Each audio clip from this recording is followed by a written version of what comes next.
आधी रात थी। जंगल में बारिश हो रही थी। सभी पक्षी अपने अपने घरों में सो रहे थे। जाग रहे थे केवल कौवे, जिन्हें भूख सता रही थी। मम्मा, भूख लगी है। भूख से पेट में चूहे दौड़ रहे हैं। बहरे हो, सुन रहे हो क्या? बच्चे को भूख लगी है। तो मैं क्या करूं? इस समय मैं कहां से भोजन लाऊं? जाओ, अपने बाप के बाग से फल ले आओ। चुप चुप कर जा। मेरे पिता का नाम लिया तो छोड़ूंगा नहीं। मुझसे इस समय चोरी नहीं होती। जाओ, आज तुम ही किसी के घर से चुरा कर ले आओ। अगर पहले पता होता कि चुरा कर ही खाना है तो मैं माँ के साथ ही खुश थी। कभी भी तुमसे शादी न करती मैं।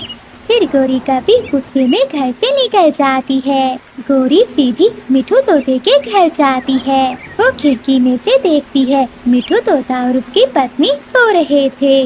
बारिश का बहुत शोर था। गोरी कभी आहिस्ता से उनके घर में घुस जाती है।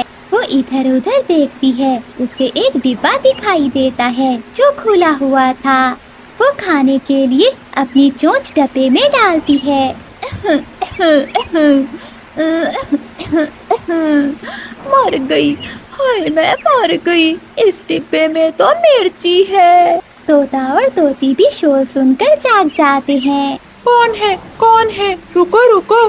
जैसे तैसे गोरी कभी वहाँ से भाग जाती है। मीठू जी, कोई चोर था। देखो, मेरी सारी मिर्ची खराब करके चला गया। भाग गया? हरियाली, अगर पकड़ा जाता तो छोड़ता ना मैं उसे। गोरी कभी तेज बारिश में भागी जा रही थी और खान से जा रही थी। फिर वो एक जगह बैठकर बारिश के पानी से अपना मुंह अच्छे से धोती है। बच गई, बच गई।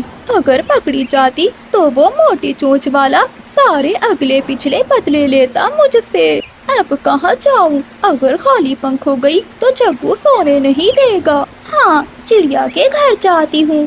फिर गोरी कभी वहाँ से उड़ती है और वो सीधी गोरी कभी के घर जाती है। वो खिड़की में बैठ जाती है। चिड़िया भी जाग रही थी। वो गोरी कभी को खिड़की में बैठा हुआ देख लेती है।